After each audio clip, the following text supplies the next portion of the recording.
Hello YouTube, welcome back to the channel, Basic Prepping Straight Talk with Tad. Today's topic, not all prepping channels are created equally. I'm Tad, let's talk about it. I don't have to tell you, if you're alive in this world, that the country is on fire. And the world is also. You've got people divided over ideology, religion, just about everything you can be divided over. They are. You have Israel and Hamas. You're going to have Israel and Hezbollah. You're going to probably end up with Israel and Iran. You've got Russia and Ukraine.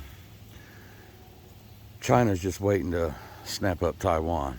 That's just going to be a matter of time.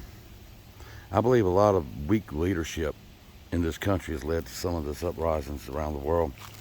We've got battleships knocking out missiles off the coast of Israel. They're coming from Yemen. It's a scary time. It really is. I'm not going to downplay that. But what can you do for you and your family?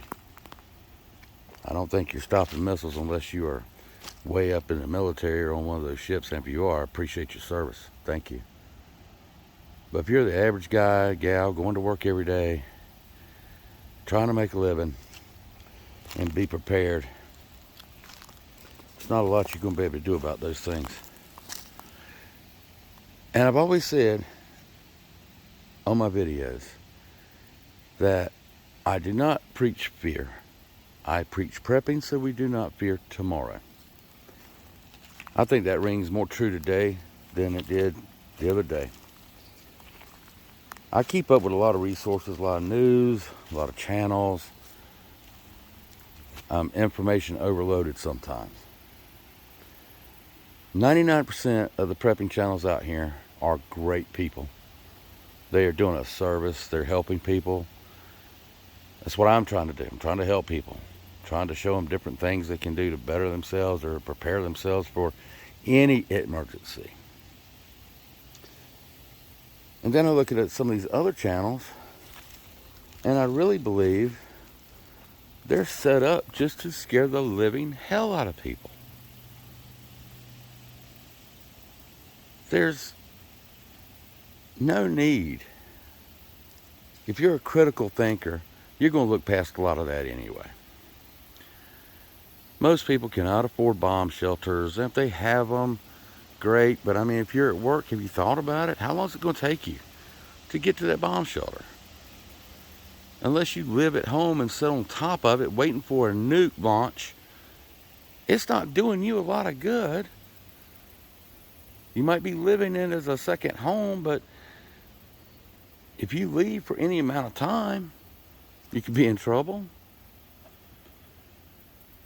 Let's sit back, guys, and be critical in our thought process. Let's control what we can control in our life and around us and for our family members. Yeah, there's going to be people that tell you you're crazy if you're stocking up on water and food. And I always tell them, if I'm wrong, I can eat my words. But what if you're wrong? Yes, there's certain ammos that are in short supply.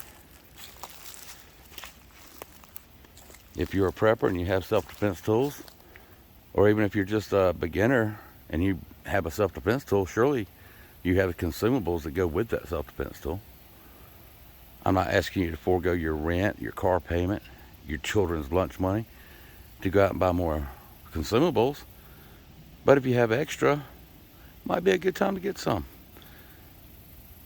Israel reversed their gun policy. Now the citizens can have guns. That would have been a major change if they would have had those. If the civilians would have been armed. You know, there's a good saying why the Emperor of Japan, when they bombed Pearl Harbor, why they did not hit the mainland with troops. The Emperor told them because behind every blade of grass in the United States was a citizen with a gun. It does make a lot of sense. Do I believe there are sleeper cells in the United States? Absolutely. Does it sound conspiratorial? Yeah. But then we saw what happened with 9/11. They were sleeper cells just being trained here and waiting. Do I believe they could be activated on a moment's notice? Absolutely. Are they going to target your homesteaders like us that are out in the middle of, the really rural areas? Probably not. Not such a high value target. Now, New York, Atlanta, Chicago, LA, Dallas, big population centers. If I lived in one of the population centers and I could afford to make a move, I would. If I couldn't, I would start assessing my situation and my ability to be self-sustained, at least for 3 or 4 weeks. You're seeing the breakout between religion and ideology in these big cities. You're having elite colleges have protests. I look through all that. I'm watching it. That's what you should be doing, and quietly when you're at the grocery store. Buy a little extra, put a little extra up. You're going to rotate that out.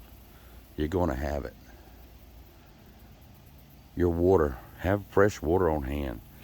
If not, have some way to filter rainwater. It's not, you don't have to go out and spend thousands of dollars. Be proactive and not reactive.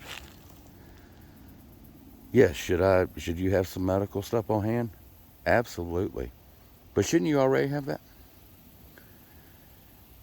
You don't have to be a survivalist, living in the woods, rubbing 2 sticks together to make fire. You don't have to be that person to be a prepper. We got to be critical thinkers. We can't let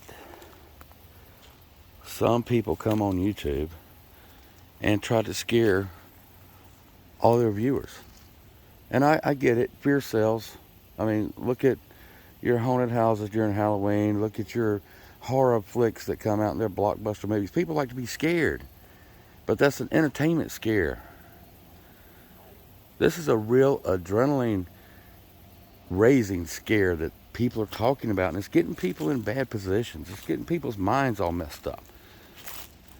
It's getting people worried about stuff that they can't do anything about.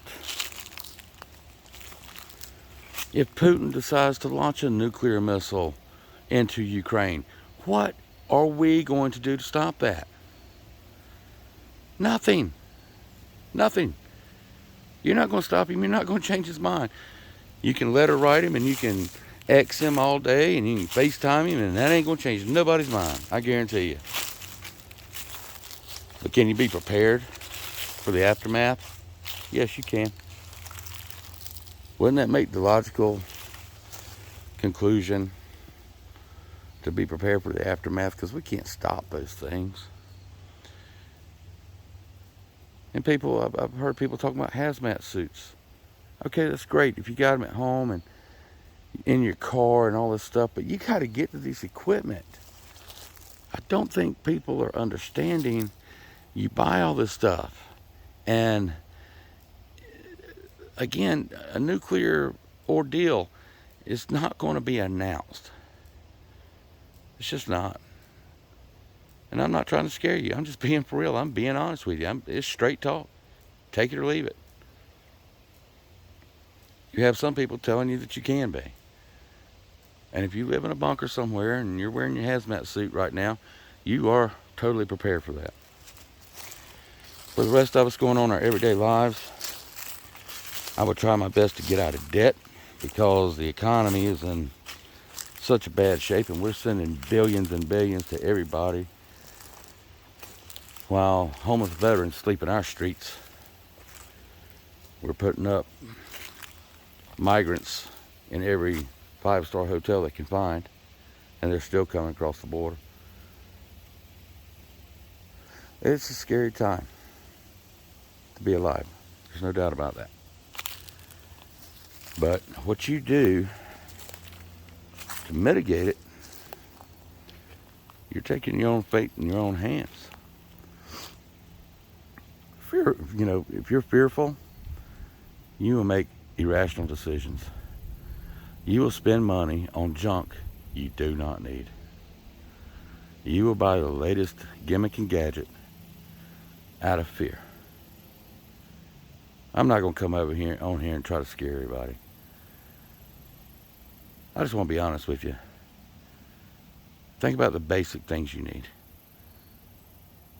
and stock up on those items. Especially if you've got small children, you got family members that are special needs. Take them into serious consideration of the things that they have to have. Those are the things you can control in your household, in your situation, for you and your family. Those are the things that are important to you. All this fear and hype. Yes, when I tell you to pay attention, if you're in a big city or you're shopping now or you're at the gas stations, I'm not trying to fear you. I'm trying to make you situationally aware of the times we're living in now and how to avert being a victim. That's all. That's all. I'm not trying to scare you to keep you from going out, going to the grocery store, going to get gas. No, be situationally aware because things have changed. People have changed. There's a lot of stuff that's come into play now. People are against each other and they don't even know why other than their religion. And that's it. They could be best friends and then this has happened and now they hate each other. They want to kill each other. Makes no sense to me. That's why, if I were you, I would do my best to avoid those situations. I wouldn't go looking for them. I would stay as far away as I could from those situations. I would take stock. Right now is a good time to be taking stock in your preps. Do you have gaps? Are there things that you can, go out and pick up more of that you use on a regular basis? Because as preppers, we rotate in, we rotate out. If you're finding yourself in a fearful situation because somebody on YouTube said you should be, that's the wrong way to go, guys. Be a critical thinker. Think for yourself. Prepare for what you can handle and what you can control. The rest of it, we got to put in God's hands.